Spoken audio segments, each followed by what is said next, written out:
Alright, ladies and gentlemen, we have got a super special video today. A lot of firsts for this channel. Not a first on what kind of item it is, but at the same time it is. That was probably confusing, so just disregard that.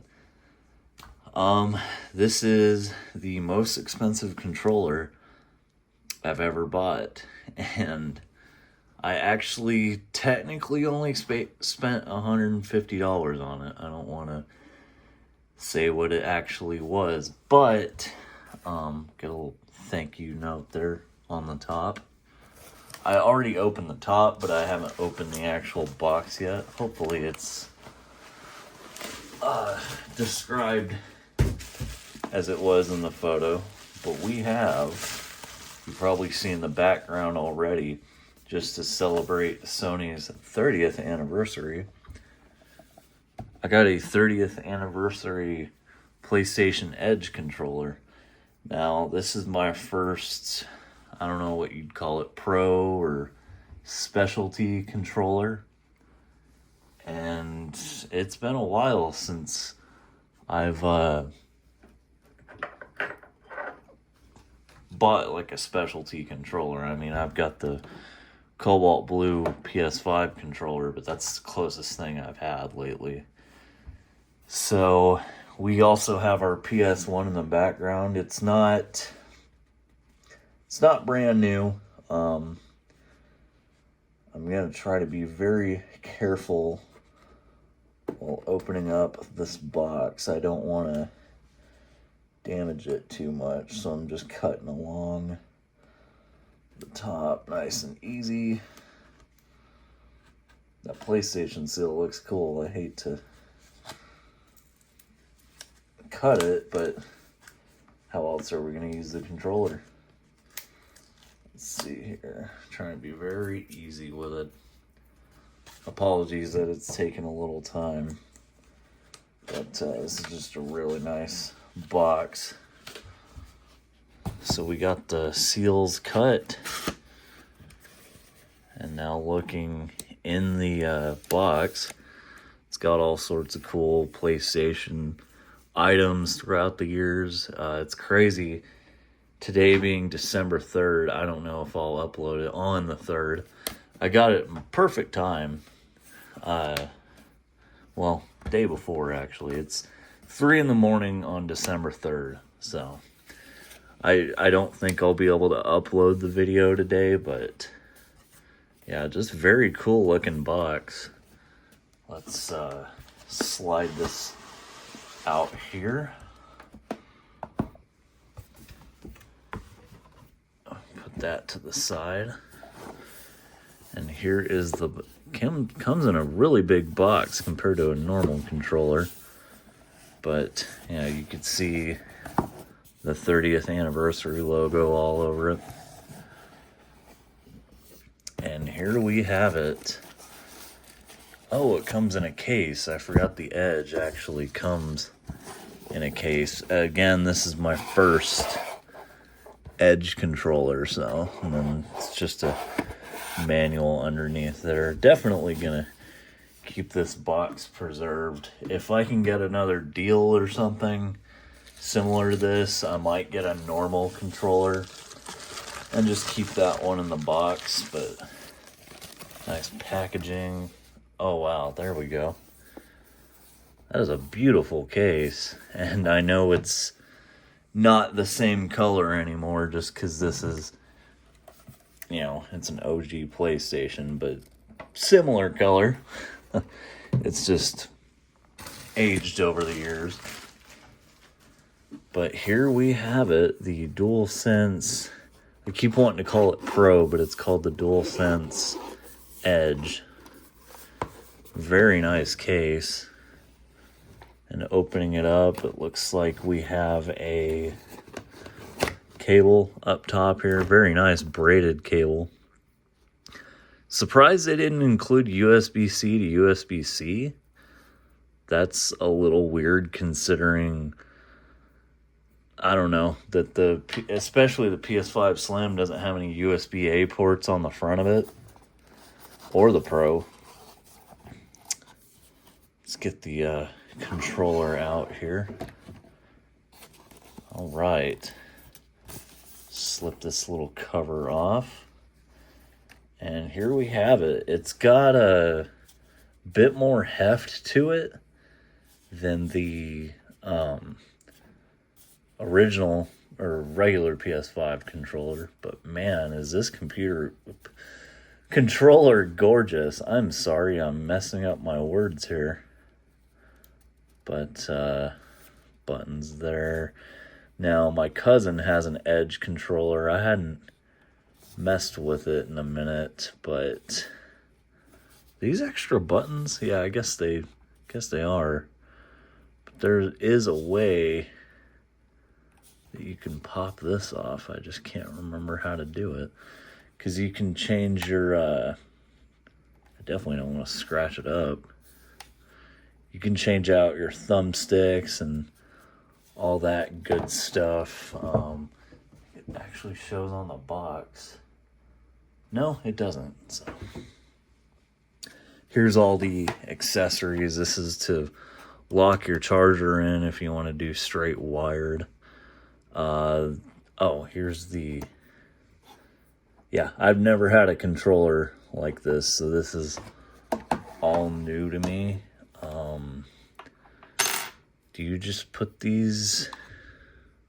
Okay, I see how it goes in. I think.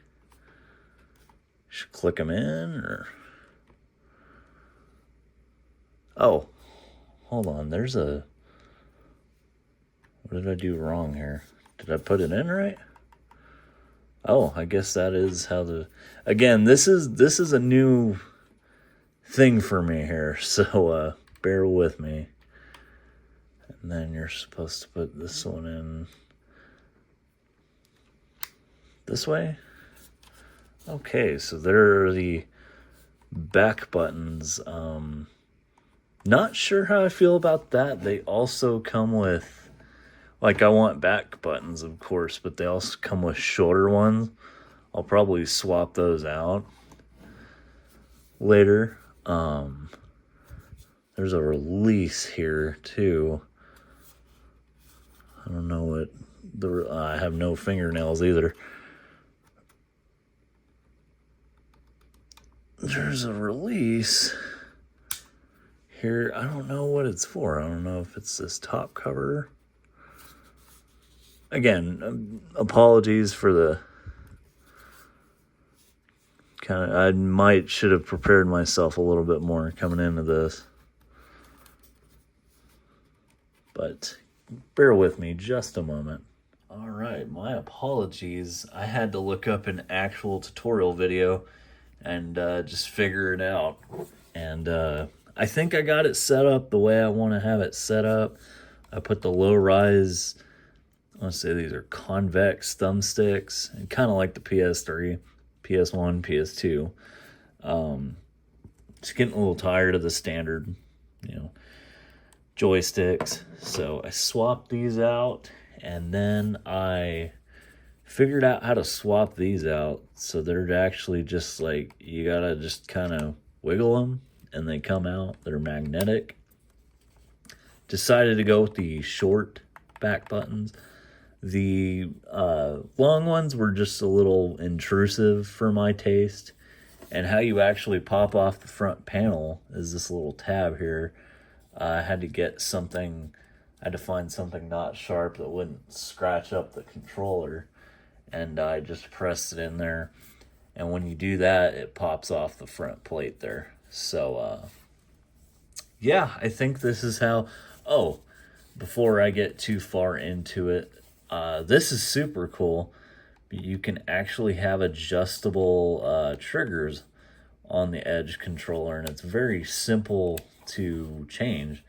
So this is like how it normally is, and then you can even have it to where it's barely moving. So that's actually really cool to see. If you want full pull on this one and none on this, then you can have it that way. It's a very customizable controller. On the back there, I don't know if it'll focus, but it says PlayStation 30th anniversary. these back triggers feel really good, and when I hold the controller, they don't feel in the way. Like if I hold it like normally, I can't even tell they're there unless I move my fingers around. So it's kind of nice to have them out of the way.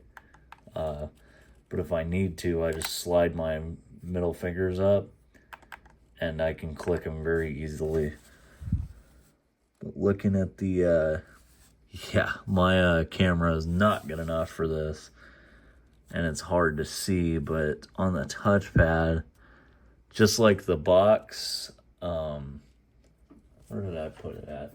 It's got like this design. It's kind of hard to pick it up on my basic iPhone camera here, so. But yeah, this is the PlayStation Edge controller, the 30th anniversary one. It's a very beautiful controller, and I really can't wait to start breaking this thing in. I'm going to try mid first, see how that works, get everything set up, because there's a whole profile you can make for this controller, so you don't have to change your in-game settings. But yeah, this is the Edge controller, 30th anniversary versus I forgot to zoom out here on my camera, but this is the Edge 30th anniversary versus the standard PS5 Cobalt Blue one. And yeah, that's, as far as weight, this has definitely got more heft to it, which, I mean, I guess it depends on your preference, but I gotta figure out what these buttons do too. Super kind of weird FN buttons, so like almost like a computer, I guess. Function buttons, that's right. Again, I'm sorry, it's 3 a.m, so I'm not thinking too clearly, but yeah, this is the right here where the holes are and everything. This little piece here, if you want to have, I don't know, really secure wired connection.